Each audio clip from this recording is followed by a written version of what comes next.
Hello there, beautiful people. Thank you for clicking in. My name is Mary Ann Mwangi, and today, just like the title says, I'm going to be sharing with you 5 of the things that shocked me the most when I moved into this country. Oh my god. Just make sure you watch till the end because these things really blew my mind. And I hope you enjoy this video. If you do, please hit the like button. To my 517 subscribers, bro. I am so happy. Thank you so much. And to every other person watching this video and hasn't subscribed to my channel, please consider subscribing if you enjoy this type of content. And if there's a specific type of content that you feel like, hey bro, you should do this, you know what? Let me realize my talents. Show me. Tell me all these things. I am open and I appreciate each and every one of you. So before I bore you with a very long intro, let's jump right into the video. So the number one thing that shocked me the most about the German culture is going to be food. Oh my god, people. Germans eat only one warm meal in a day. By that I mean their breakfast is cold and their dinner is cold. So they only cook once in a day. And by cooking, I mean they make something like noodles and minced meat sauce. They call it bolognese also. Or they do have foods. I'm not going to lie that they don't have foods, but they only cook once in a day. So in the evening they eat bread. And it's very weird because you walk into a bakery here in Germany and they're selling more than 10 types of breads. You're like, bro, I thought bread, there's only white bread and brown bread. And for people who are a bit extreme, there's that one that's completely full corn bread, you know. So I walked into a bakery of like 10 types of breads. And then the first day we ate, when I landed here in the host family we ate pizza that night. I was so happy. I was so happy. And then from then on, I just started to see bread. They just have different things to spread on the bread. And the worst thing is that they eat this bread at 6 p.m. I, myself, wherever I'm coming from, 6 p.m. I was still having my German class. I think 6 p.m. is when my German class used to start, when I was still having a night class. And I used to get home at 10. And at 10, I will eat my rice and beans. I will eat my rice and meat. I'll eat my ugali and sukuma wiki, you know. And then I come back here at 6 p.m. People are eating 2 slices of bread. Am I ranting? Am I ranting? Oh my god. Yeah, so that thing about bread really shocked me the most. And that's really the case. They eat bread for dinner. They say they can't eat a heavy meal in the evening because they can't sleep. Where I come from, you have to eat ugali to sleep. I'm not saying we overeat. Maybe we do. But I'm also saying these people probably undereat, or maybe it's just a healthy way, or rather it's just culture. Let's just call it culture, because I don't want to be drawing the line these people are right and these ones are wrong. No, that's not my job. Eat whatever you want. Germans eat whatever you want. Kenyans and every other person in the world eat whatever you want. I'm just here to tell you the things that shock me about German culture. And the breakfast is cold as well, so they probably be taking things like cereal, like what do you call cereal in English? Okay, cereal is English. Cornflakes. They eat like cornflakes and Weetabix. They don't really, I'm not saying Weetabix exactly in Germany, but you know what I mean when I say this type of things. And if someone's going to be taking like bread and marmalade, they're going to be taking bread and marmalade with a glass of water. Oh my god. This is just not even typical of them. They'll be having this with a glass of water. I'm like, bro, aren't you hungry? Whereas wherever I come from, you're allowed to have whatever you want. You can eat food in the morning if you want to. Especially if you're going to have a busy day and not have time to have lunch. You're going to eat food in the morning. Or it's a basic thing. I think every Kenyan averagely takes tea in the morning with bread or with mandazi, or basically our food is warm. Our food is warm in the morning, it's warm in the evening, and at night we also cook. So that's one of the things that really kept me hungry as an au pair. I was out here looking for grill parties to attend, to go and eat. I'm lying. It wasn't that bad, but yeah, I hope you'll get what I mean when I say food. Yes, people don't eat. And again, a thing about their food, these people eat bread and kartoffel. Kartoffel is potatoes. They have probably 10 or more ways of cooking potatoes, and they think that's a different meal all the time. So if they eat kartoffel puree today, they'll eat kartoffel mousse tomorrow, they'll eat kartoffel zupe the day after, and they think they're eating something different. To me, that's just, we're just eating potatoes, you know? Yeah, anyway, so that's my point about food. I hope you're shocked, bro. Get shocked, okay? Yeah. So the number 2 thing that blew my mind about this country is how open they are to nudity. What? I'm not going to lie to you. These people, they're not ashamed of being naked. I'm not talking about how they dress, because most Germans don't even dress up. It's just a normal thing. They don't even dress up. But nudity, I mean that these people have beaches, B-E-A-C-H, beach, am Strand, the beach where they lie down naked.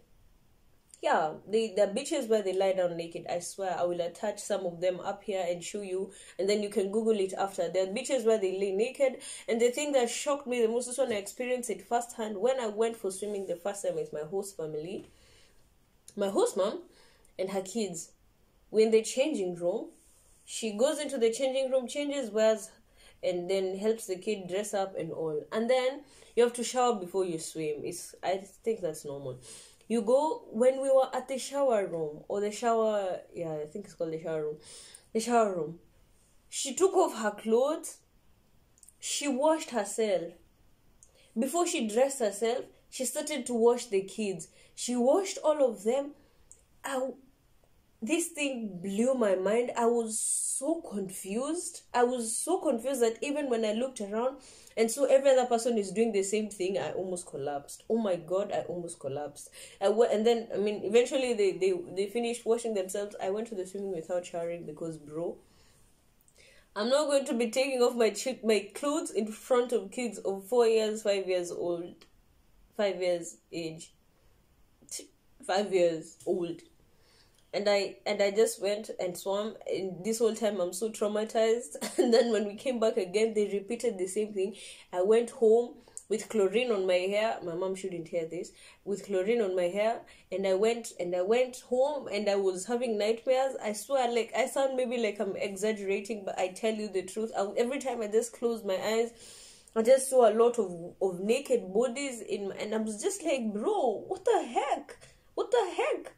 No, this is wrong. You don't do this. You don't even do this in front of children. So, I'm sorry, maybe I'm ranting. You know, the thing is, I really don't know if I'm ranting. I'm not ranting. I hope I'm not. I'm just trying to let you guys know these things really shock me. So, on to my third point.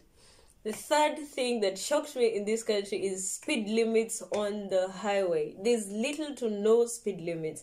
One time we were driving to Bad Nendorf. Bad Nendorf is more of the south of the country. With my host family, we are driving at 160, 180, and then some cars just pass us, shwee. They just pass us, shwee.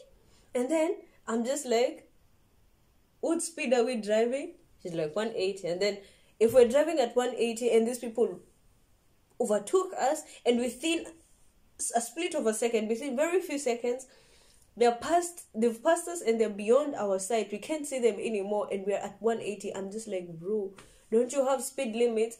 Do you guys want to die? So that's the thing that thrilled me.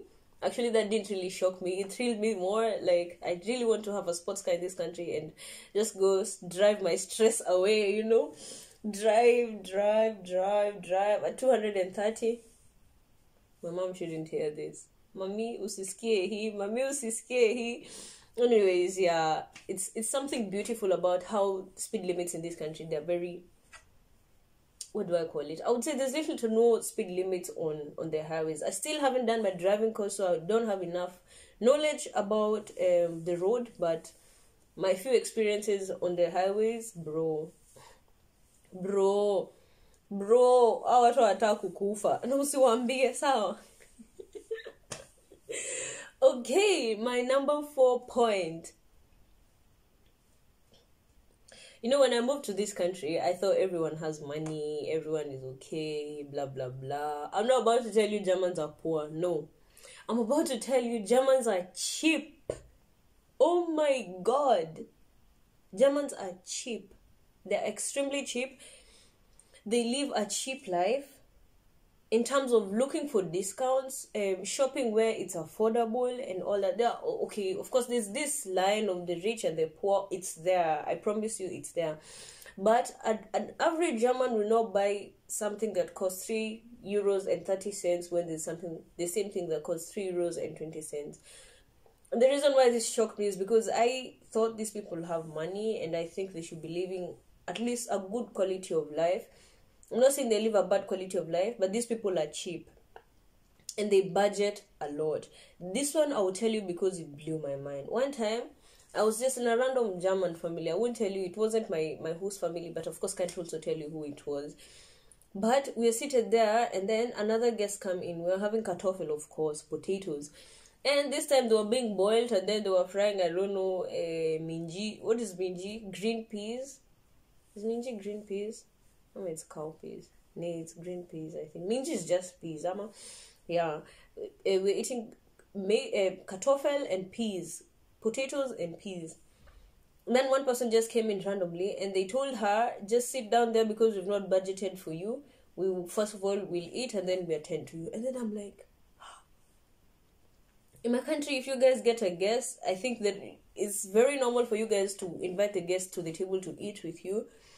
Or if not, then someone's just going to stand up and make the guests something to eat, if especially they came in when you guys were eating. And it's so weird because they really told the guests that, and it's something that happens often, that we've not planned for you to eat.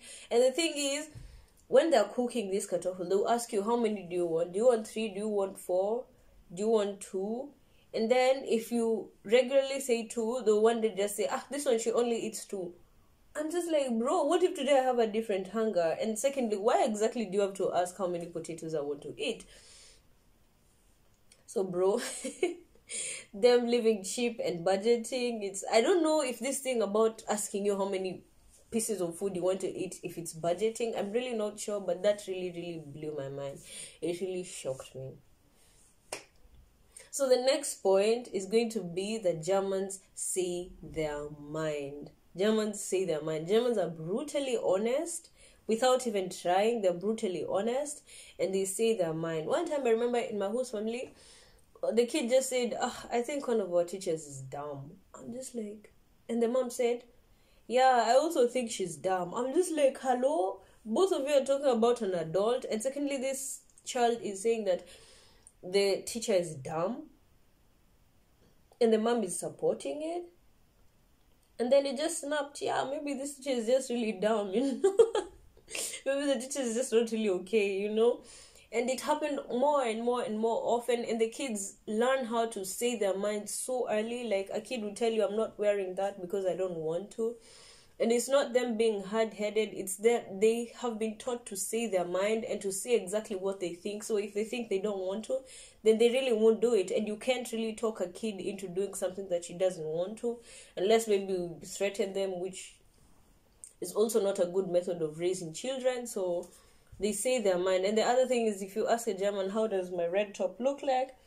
If it looks bad, they'll tell you, it looks bad. It looks very bad. If it looks nice, they'll tell you, okay, it's nice.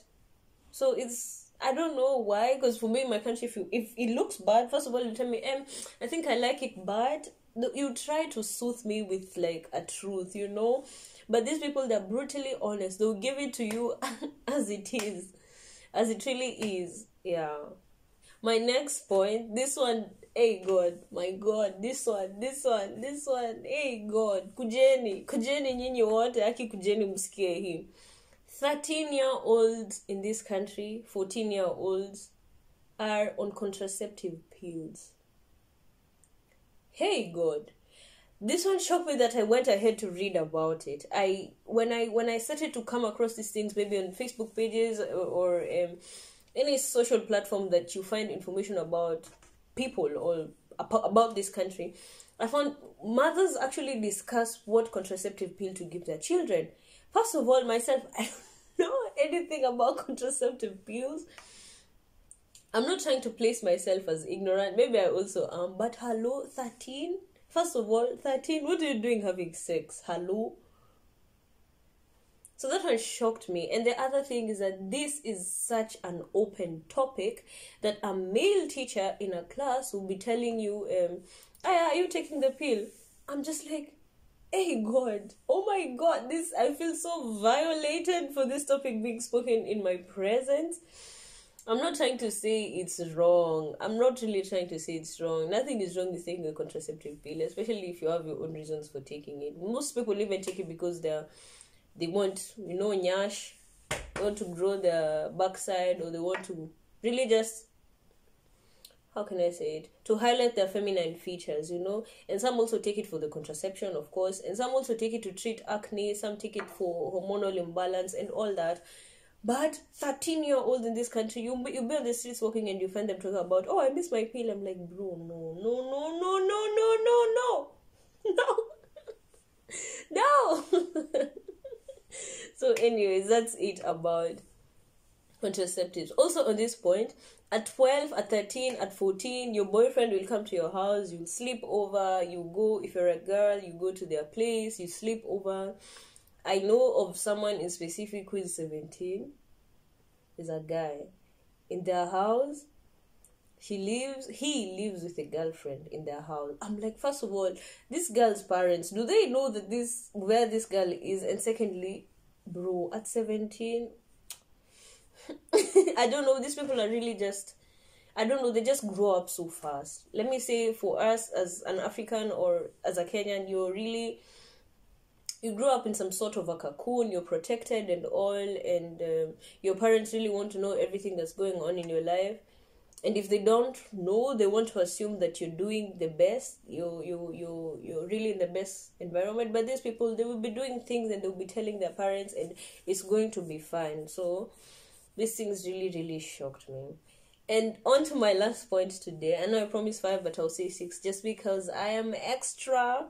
Not extra, I just talk too much. Is smoking. Oh my God.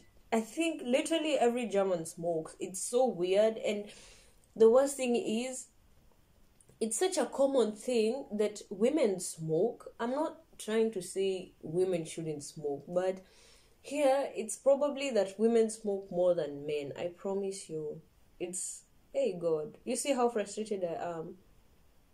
I'm not saying it's a bad thing. Like, these things really shocked me. From where I was coming from, these are just things that I really had never imagined were like this, And I don't know maybe how much Germans smoke. I think it's related to how cold the country is. Because if you know, Germany is cold for 9 months in a year, and only 3 months during summer are warm.